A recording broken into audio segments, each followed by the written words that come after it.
En Facebook también. Dale, buenísimo. Buenas tardes, ya estamos en vivo con el doctor Pablo Matius Bailo, que es abogado.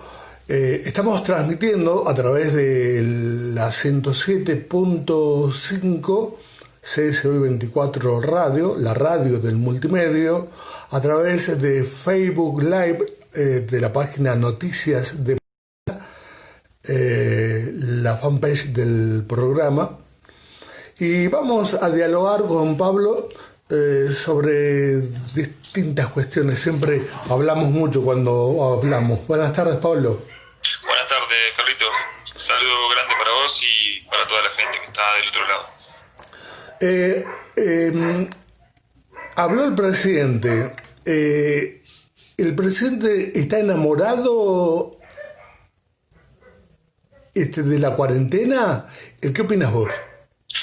No creo que sea justamente enamoramiento la palabra o la cuestión. Simplemente creo yo que en su rol de presidente de la nación está haciendo, creo, lo mejor que puede, porque de verdad que te la regalo hoy en día ser presidente de un país, ¿no? En esta situación. Sí, sí. Pero a mi modo de ver las cosas, creo que para mí, repito, rodeado de personas que entienden sobre lo que está pasando, que creo que eso fue una de las primeras cuestiones en las cuales acertó, porque la verdad que se podría haber rodeado de dirigentes políticos y demás personajes que siempre se ven en estos casos, y él decidió de alguna manera rodearse de gente experta en el tema, como son los infectólogos y todo el cuerpo médico, claro, que él siempre, al cual él siempre hace alusión, ¿no? Y aparte hay una comunión con algunos dirigentes del macrismo residual, ¿no?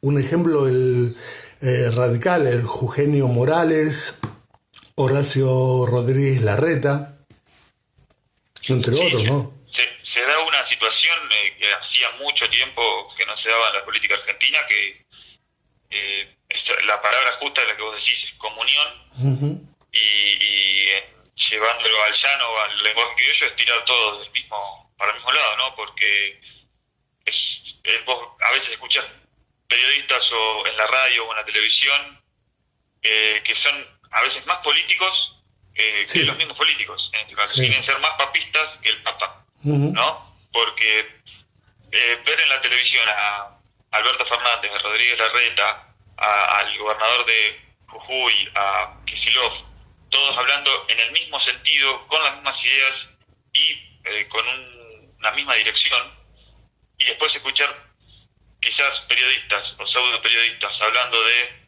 no, pero tendría que haber hecho, no, pero esto no, pero bueno, la verdad que cuando hablan de grieta y de los problemas que tiene inserto ya la política argentina, estructuralmente, creo que en estos momentos está saliendo a la luz cuáles son los verdaderos problemáticos, digamos, ¿no? ¿Y vos qué opinás de el resto de los países de la región, ¿no? Que tienen colapsado el sistema de salud? Chile, Brasil, Perú, Ecuador, México.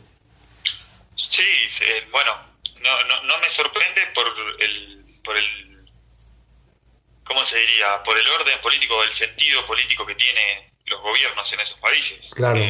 Era sabido que desde Trump para abajo, todo aquel que siga su mismo alineamiento iba a pasar por la misma situación. Se dan como vos decís, si te pones a fijar, en Chile, en Bolivia, en Brasil, que son los tres países que siempre uno toma como referencia cuando habla de la región. La situación está descontrolada. Sí, no hay manera. Es caótica. Y si uno también a veces piensa si esta cuarentena tiene sentido, no tan larga, o si es necesaria por el tan poca cantidad de muertos que hay en el país, pero en realidad la forma de pensarlo tendría que ser al revés. Hay tan pocas muertes en el país justamente por la cuarentena que se viene llevando adelante. Claro. No, creo que ese tendría que ser el pensamiento y no a la inversa. Ahora, ¿cómo va una vez que esto pase, que fue la economía, repuntarla, reafirmarla, levantarla? Y para eso va a ser muy difícil. ¿Cómo? Va a ser muy difícil.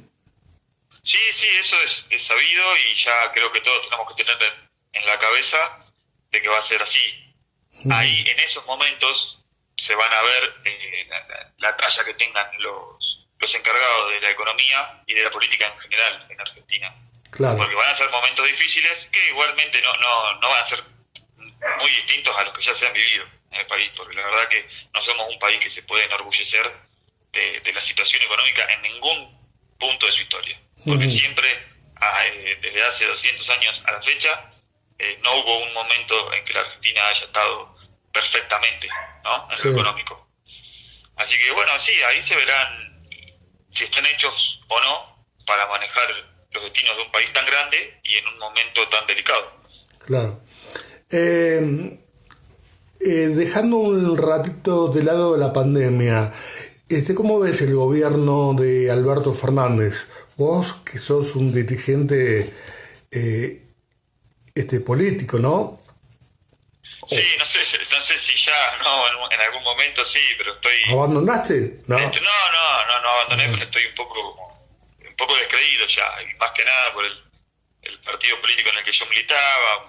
Tuvo algunos conflictos internos que hicieron que me aleje un poco, pero el gobierno de Fernández creo que no tuvo la chance ni siquiera de empezar a hacer cosas, porque de empezar a hacer cosas o de empezar a mostrar falencias. Claro. Porque a los meses que asumían le tocó esta situación. Y no se pudo ver a ver si estaba a la altura o no de agarrar un país que también venía muy golpeado. Muy golpeado. Muy golpeado en default,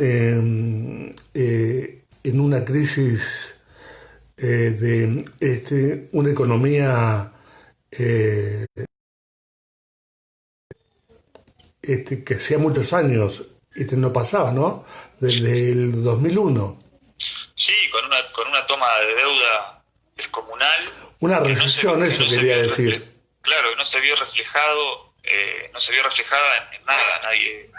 Nadie pudo ver los frutos de la toma de una deuda tan grande. Claro. Porque la verdad, eso es algo que nunca había pasado. Que se tome tanta plata en deuda y no se vea en nada más que te puedan decir alguna inversión en infraestructura en lo vial. Claro. Pero en la zona de Buenos Aires, yo en otro lugar no lo vi. Y en cuanto a la expropiación de Vicentín, una de las empresas que ha sido beneficiada por el macrismo, ¿qué opinas en sí en la expropiación? Sí, mira, del tema Vicentín, yo en realidad, como vos bien dijiste al principio, soy abogado, no te podría hablar con precisión. No vi el expediente. No, obviamente, pero... pero lo que sí se puede analizar en este caso son los datos fácticos, digamos, ¿no? Claro. Y cómo se puede actuar o no. Yo estuve, desde que empezó todo el tema estar en boca de todo el mundo, me interioricé bastante en el tema. Claro. Y tengo algunos datos que son, la verdad, parecen increíbles, ¿no? Y son todos datos que he sacado de tanto del director, del presidente del Banco Nación, de Eduardo Hecker, del vicepresidente que es Tomás Tombolini, si no me equivoco, creo. Sí. Y Lozano, que es el director, Pedro Lozano, que es el director del Banco Nación. Mirá, la deuda total que tiene el Grupo Vicentín es de 99 millones de pesos. 99.000. 99.345 millones de pesos. Ese es el total, digamos, que tiene el Grupo Vicentino hoy en día. Le debe a 37 entidades financieras, que son las que concentran el monto mayoritario, que son 63.962 millones. En esas 37 entidades financieras entra el Banco de la Nación Argentina, ¿no? Sí. Después tiene otro grupo que son productores, que tienen créditos por 25.657 millones, y más o menos son 1.895, por lo que yo estuve viendo. 1.895 productores que tienen el 25.650 en deuda. De ese total de la deuda, le debe al Banco Nación 18.600 millones de pesos, ¿sí? Para saber más o menos la magnitud de esta deuda, el Banco Nación, desde que arrancó la pandemia, ¿no? Desde marzo, sí, digamos, le prestó a las pymes, a 12.036 pymes, 31.000 millones de pesos, ¿sí? Sí. O sea, para tener en claro, desde que arrancó la pandemia en marzo, el Banco Nación le prestó a 12.036 pymes, en concepto de ayuda, ¿no? 31.000 millones de pesos. El Grupo Vicentín le debe al Banco Nación 18.600 millones de pesos. Más de la mitad de lo que lleva prestado el banco en estos meses. Así que ahí estamos viendo la importancia que tendría el cobro de esa deuda por parte de una entidad tan importante del Estado como es el Banco Nación, ¿no? Esto para más o menos ir viendo después, cuando ahora te voy a hablar también de lo que es la expropiación, claro, para saber y entender un poco el concepto de lo que es la utilidad pública, ¿no? La causa primera, si se quiere fundamentar una expropiación, ¿sí? Porque lo que hay que entender también es que el Banco Nación es una entidad estatal, ¿no? Es guardián de los depósitos de los ahorristas. La plata que el Banco Nación presta es plata de los ahorristas, es plata de las personas que depositan su plata en la entidad, y tiene que administrarla y asegurarla con todos los recaudos que sean necesarios, ¿no? Claro. Hay otro dato que no quiero dejar pasar, es que esa deuda, esos 18.600 millones de pesos, son más o menos 240 millones de dólares, ¿sí? Esos 240 millones de dólares, que es un poquito menos del total de la deuda, fueron otorgados al Grupo Vicentín, y esto en palabras de Tombolini, que es el vicepresidente del Banco Nación, después del 12 de agosto del 2019. Es decir, después de las elecciones. ¿Sí? También es para tratar de entender un poco cómo fueron los manejos, y que el Grupo Vicentín recibió 240 millones de pesos después del 12 de agosto del año pasado.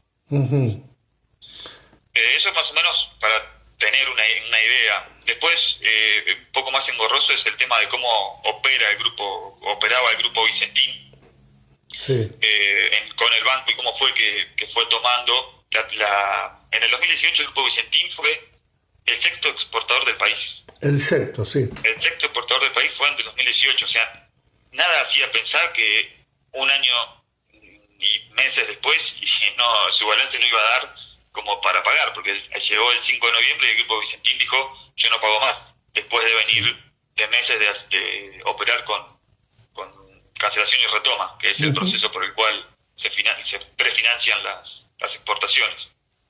Pero el dato creo yo que es más importante en esta historia es que 240 millones de pesos fueron otorgados después del 12 de agosto del 2019, con el escenario político ya casi definido para las elecciones generales. ¿Y qué te parece que el proyecto no entró en el Congreso de la Nación? ¿Qué rol jugó Massa en esta cuestión? Vos estás hablando del proyecto de expropiación. De expropiación, sí, siempre. Sí.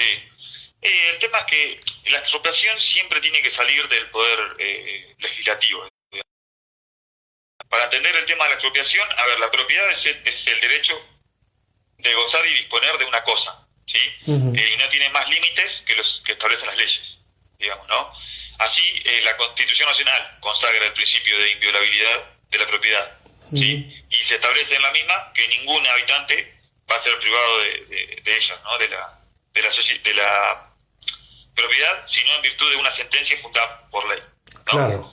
Eso es el principio general por el cual siempre la propiedad privada está protegida y en el principio en el cual se escudan aquellos que están en contra, digamos, del proceso de expropiación, ¿no?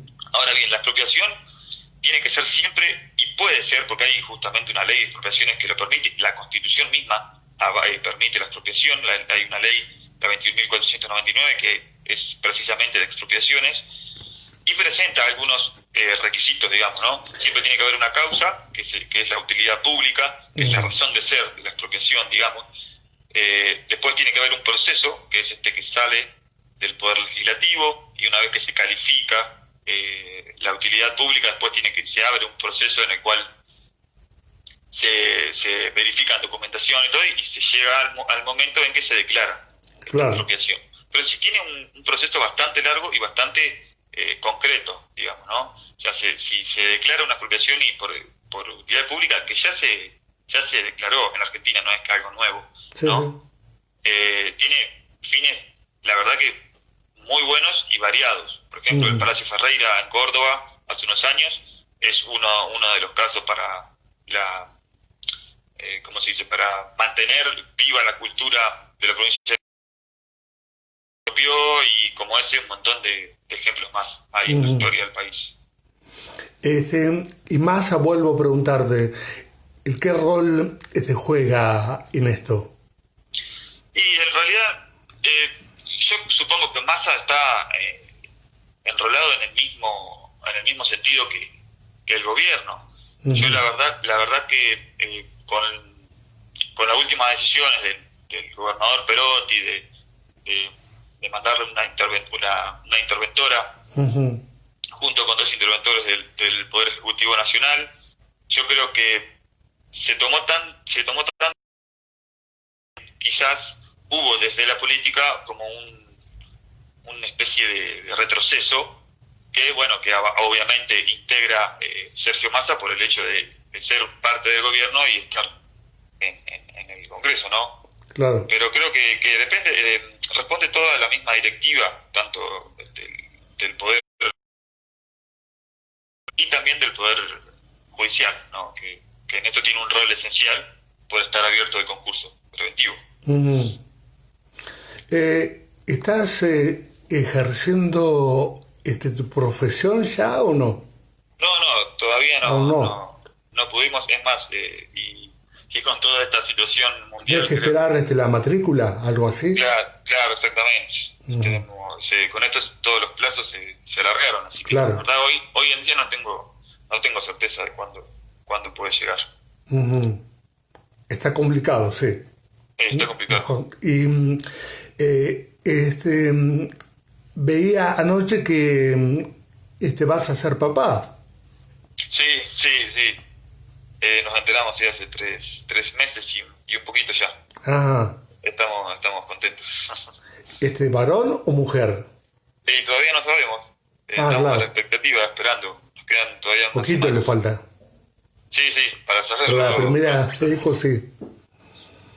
Creo que en la semana 22.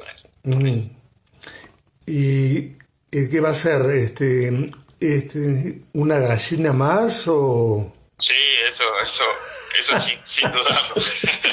Eso no se negocia. Pero bueno. Eso ¿no? Después viste que se han dado casos de que sí. Nada que ver, pero bueno. Sí. Esperemos que sí. Esperemos que salga gallina. Y la cuarentena aquí en nuestra ciudad, ¿no fue muy abierta, muy apresurada?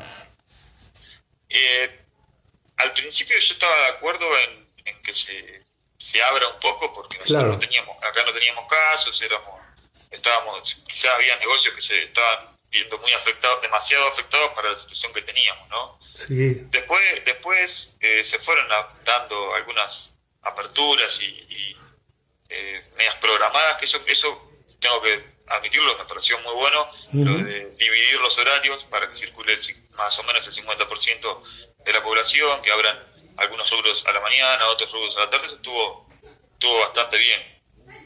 Después, tuvimos la desgracia de los casos que han pasado, bueno, por ahí todavía no desgracia, pero el infortunio con los casos que hubo, se facilitó la propagación quizás por las aperturas que se dieron, pero no creo que haya sido la culpa de las aperturas o de esa ampliación de, hay mucha irresponsabilidad ciudadana, ¿no? Claro, porque sí, mucho también, de eso se dio. y también sí, la gente también hay que entender siempre los procesos sociales por una cuestión de que las personas no estamos acostumbradas a esto. Uh-huh. Y yo, más allá de lo que se dice, creo que los argentinos en general lo han cumplido bastante bien, ¿no? Uh-huh. No, yo quizá me imaginaba otro cuadro hoy en día y no, en los números y en lo que se ve, se nota que se ha cumplido bastante bien y que la gente ha acatado bastante las ordenanzas. Está aquí, o que en Buenos Aires vuelven a una cuarentena estricta a partir del 1 de julio. Y Capital Federal es un caso aparte. Capital Federal y el AMBA, es muy complicado, sí. Primero y segundo cordón del conurbano. Hay mucho transporte público. Aparte. ¿Cómo? Hay mucho transporte público. Tal cual, el foco primario está ahí y la circulación, por una cuestión lógica de que, viste, como dicen, Dios está en todas partes, pero atiende en Buenos Aires, es la realidad. La circulación de gente que se da en esos lugares es descomunal y es imposible. Tenés que agarrar y decir, bueno, que no salga nadie más, absolutamente nadie, por 15 días para frenarlo. Claro. De otra manera no se puede. Uh-huh. Bueno, Pablo, te agradezco, muchísimas gracias. No, por favor, Carlos, muchas gracias a vos. Un saludo grande y bueno, estamos en contacto. Estamos en contacto permanente con nuestro amigo Pepe, que estamos sí. ahí juntos siempre. Bueno, muchas gracias. No, gracias a vos, Colette. Un abrazo grande. Un abrazo. Era Pablo Matius, que dialogábamos con él. Es abogado de nuestra ciudad, es abogado nuevito y próximo a ser papá. El tema, la expropiación de Vicentín. Seguimos en Nada es lo que parece a través de CSOI 24 Multimedios, a través de la radio, precisamente de el multimedio. Estamos cerrando la transmisión de Facebook. Le agradecemos a todos los que nos han seguido y los invitamos a escuchar el programa hasta las 7 de la tarde, como todos los días.